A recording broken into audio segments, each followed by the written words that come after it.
Deixa eu voltar novamente ao assunto. Temos Renan Fiuza, ele está com o governador pronto. Estamos aqui com a imagem. Governador, que deve estar me ouvindo também, Elizavec, falando com o senhor. Obrigada pela gentileza da entrevista. Renan Fiuza, lhe passo a palavra. Tudo bem, Elisa? Bom dia para vocês. E para os livres, a gente está junto do governador, que em meio à correria aí da agenda teve um tempo conosco para explicar as causas desses incêndios que têm se alastrado pelo interior do estado de São Paulo, a preocupação e, sobretudo, governador, obrigado, bom dia para o senhor por estar conosco aqui na CNN. A pergunta é, a gente está falando muito em incêndios criminosos, de origem criminosa. O que se sabe? Temos agora a atualização do governo do estado por parte do senhor, 3 pessoas já presas nesse momento. Qual é a intenção dessas pessoas em realizar esse tipo de ato e, sobretudo, o que dá para a gente entender? A gente sabe que há indícios criminosos, mas também há todos os fatores adversos desse mês de agosto que pegou muita gente de surpresa, por isso esse trabalho precisa ser feito de uma forma muito rápida, né? Bom dia mais uma vez. Bom dia, Renan. Bom dia, Elisa. É bom falar um pouco sobre esse incêndio. Historicamente, essa época do ano, a gente sempre tem incêndios. Obviamente, o governo se prepara para isso. Ano passado, no mês de agosto, a gente teve cerca de 700 focos. É mais ou menos o que a gente tem ao longo da história. Esse ano, esse número subiu para mais de 5 mil. A gente teve um ano passado já pouco chuvoso. Esse ano foi menos chuvoso ainda. A gente vem sofrendo com uma estiagem severa. E nos últimos tempos, a gente teve uma combinação explosiva de fatores. Uma umidade relativa do ar muito baixa, em alguns momentos chegando a 17%, 16%. Nós tivemos aí uma elevação de temperaturas que ficaram acima dos 30 graus e ventos muito fortes, ventos que chegaram a 40, 45 graus. Qualquer coisa pode provocar uma ignição, uma bituca de cigarro que é jogada na estrada, uma fogueira de um piquenique, um pedaço de vidro, um alumínio, isso tudo pode provocar ignição e foi um pouco do que a gente teve no estado todo. Porque, observe, nós tivemos incêndios em toda a extensão do estado de São Paulo, na região de Piracicaba, na região da Alta Paulista, na região de Adamantina, na região de Araçatuba, na região de Barretos, na região de Ribeirão Preto. Então, uma extensão territorial muito grande. E tivemos aí mais 2 eventos. Aquelas pessoas que tinham resíduo para descartar, que não queriam gastar com transporte, etc., e que aproveitaram a oportunidade. Olha, está tendo incêndio, então eu vou queimar aquilo que eu preciso descartar. Vou queimar meu resíduo de construção, seja lá o que for. E aí sim, o incêndio criminoso. Nós pegamos 3 pessoas em flagrante delito, uma em Rio Preto, uma em Porto Ferreira e outra em Batatais, que estavam de fato praticando incêndio criminoso, foram presas em flagrante. E aí a gente vai investigar qual a motivação dessas pessoas, por que elas estavam operando esses incêndios. Então é uma coisa que o inquérito da Polícia Civil agora vai responder para nós. Não parece ser uma ação coordenada e, de fato, nós tivemos aí a junção dessas condições adversas e que provocaram aí o alastramento desse fogo da magnitude que a gente viu. Elisa, aproveitando aqui a presença do governador, a gente atualiza mais uma vez, são 48 cidades no estado de São Paulo com alerta máximo, ou seja, ainda atenção redobrada nessas localidades e, sobretudo, a boa notícia é que não temos focos ativos de incêndio pelo estado de São Paulo. Governador, a gente tem perguntas que virão do estúdio. Por favor, Elisa. Eu vou aproveitar até o seu gancho, Renan Fiuza. 48 cidades, é isso, governador? Que o número subiu para 48 em alerta máximo para queimadas. De maneira bem objetiva, na prática significa o quê? É uma atenção para a população? É um cuidado nas rodovias? Nós expusemos agora há pouco o nosso repórter em Ribeirão Preto dizendo, aqui as aulas foram suspensas. Tem ali dentro do radar de vocês a previsibilidade até de suspender aulas, de que isso afete ainda mais a população? Não, pelo contrário, as aulas devem prosseguir normalmente. Existe, obviamente, um trabalho de limpeza das escolas para eliminação da fuligem, mas a gente já tem uma situação agora de umidade relativa do ar um pouco melhor. Não há motivo para o cancelamento das aulas. Em algumas ETECs e FATECs a gente está tendo as aulas remotas neste momento, mas agora há uma situação de restabelecimento da normalidade. Nós tínhamos na quinta-feira mais de 2.700 focos ativos. Foi feito um intenso trabalho de combate. Nós chegamos no final do dia de sábado com 210 focos ativos, no domingo com 6, agora de manhã nenhum. Nós continuamos monitorando todo o estado de São Paulo, a gente usa as imagens de satélite, a gente está buscando as emissões de calor, a gente confronta isso com chamados no 93 e também com os reconhecimentos que a gente está fazendo com as equipes em campo. Então, a gente, quando detecta fumaça ou algum ponto que pode ser ponto de reignição, a gente aciona a estrutura que continua mobilizada. Por exemplo, as Forças Armadas agora na região de Ribeirão Preto estão se deslocando aí para a região de Franca para fazer o ataque de 6 pontos, né, Franca e Tuverava, que foram vistos lá, que podem indicar indício de reignição. Então, o KC vai fazer um sobrevoo, vai fazer lá o espalhamento de água, os helicópteros do Exército da mesma forma. Neste momento, o Exército está trabalhando nos aceros, nas unidades de conservação, para proteger estações experimentais, florestas e unidades de conservação. Então, a gente vai continuar trabalhando e esse estado de alerta máximo para esses municípios significa isso. A preparação para evitar a reignição, para proteger as unidades de conservação, proteger as áreas industriais e proteger as áreas residenciais. Basicamente, umedecimento da área e a realização de aceros, porque a gente sabe que a frente fria vai perder força nos próximos dias e a gente volta com a estiagem, com o intenso calor, e isso deve se estender até o final do mês de outubro e início do mês de novembro. Pedro Duran. Elisa, governador aqui conosco ainda. Obrigado, Renan. Obrigado, Elisa. Obrigado, governador, por conversar com a gente aqui na CNN e até reforçar o convite para vir pessoalmente aqui bater um papo no nosso estúdio sobre outros assuntos. Especificamente sobre a questão das queimadas e dos incêndios, eu queria lhe perguntar se você conversou com o presidente Lula ou com a ministra Marina Silva, se o governo federal está prestando apoio ao governo estadual e o que está faltando? O que está faltando por parte do governo federal num eventual apoio, nessa parceria para poder combater os focos de incêndio? Olha, assim que a gente vem nesse combate, e quando a gente percebeu que a gente ia precisar de mais recursos, nós acionamos o governo federal por meio do Ministério da Defesa. Tive a oportunidade de conversar com o ministro Múcio, conversei com a ministra Marina e também com o ministro Valdez, tivemos aí uma pronta resposta.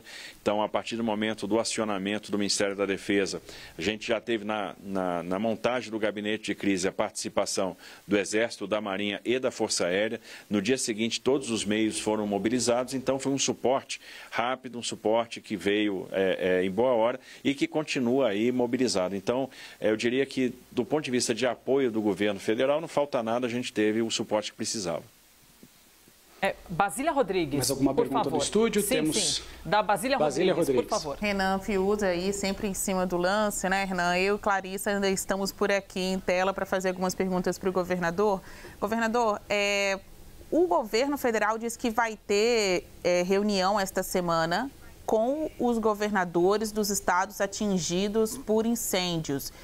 Convidado, o senhor irá nesta reunião? Eu ouvi aí as suas declarações e vi alguns pontos ali diferentes daqueles que vêm sendo adotados pelas autoridades federais, do tipo, o senhor não acredita que seja uma ação coordenada, integrantes do governo federal veem a uma ação orquestrada, até com uma motivação de má-fé criminosa, não por uma desatenção, por uma tentativa de descarte equivocado, mas uma ação criminosa mesmo em nível nacional.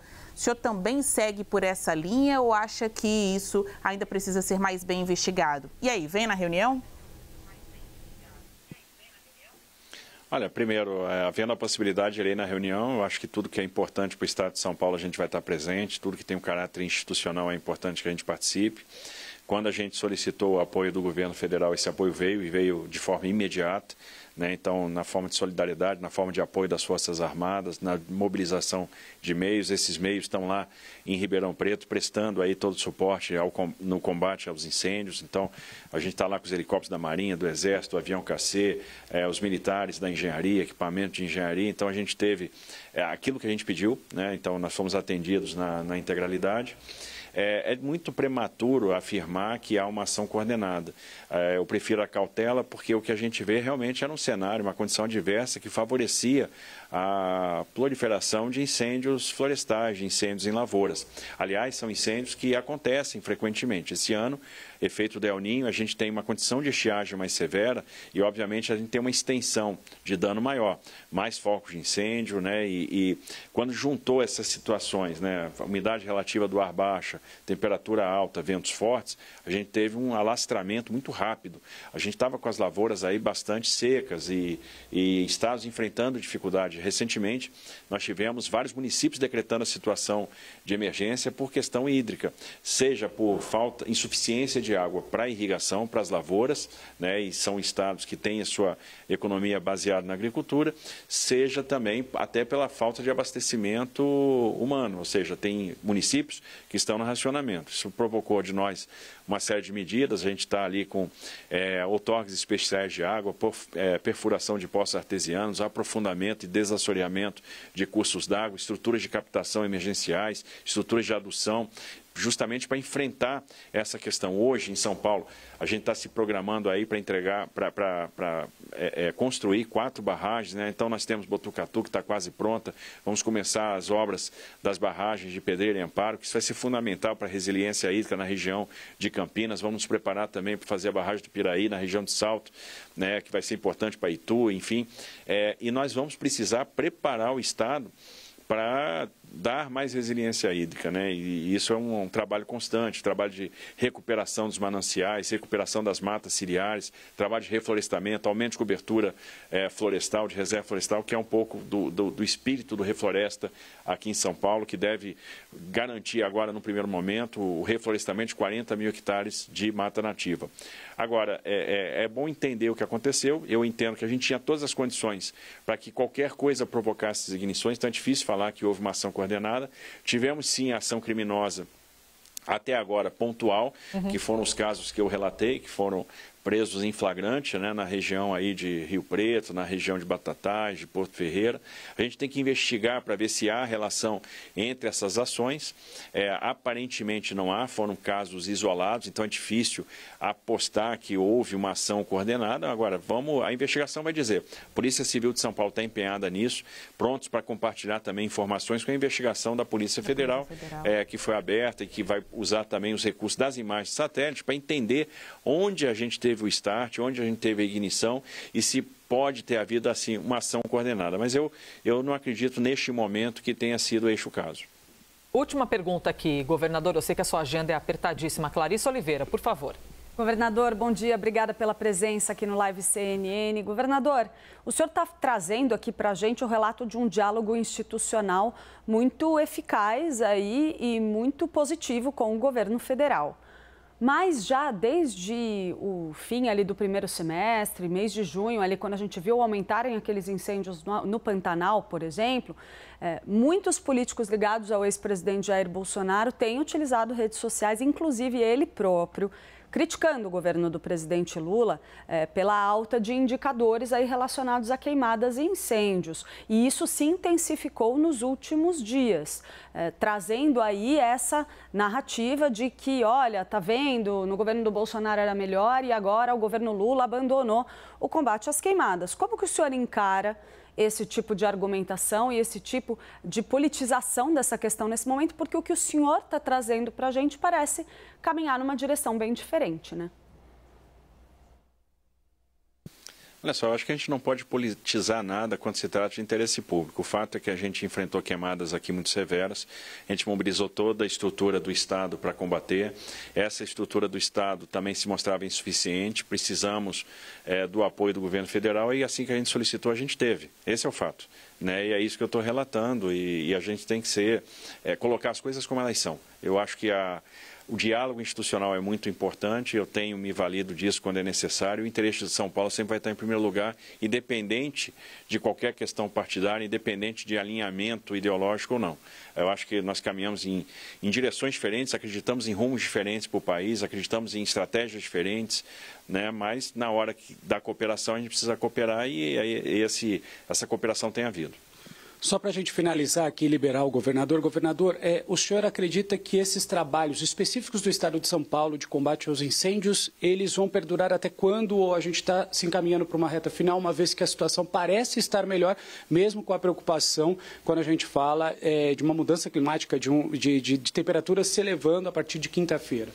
Olha, o combate permanece, o nível de atenção permanece, a mobilização, o estado de prontidão do Corpo de Bombeiros do Estado de São Paulo, da Polícia Militar do Estado de São Paulo, vai permanecer. A Defesa Civil vai continuar monitorando todos os pontos, a gente vai continuar com o gabinete de crise montado. O que deve se encerrar nas próximas horas é a mobilização das Forças Armadas, porque, de fato, aquela situação urgente que nós tínhamos de combate imediato aos grandes focos de incêndio, essa está praticamente resolvida.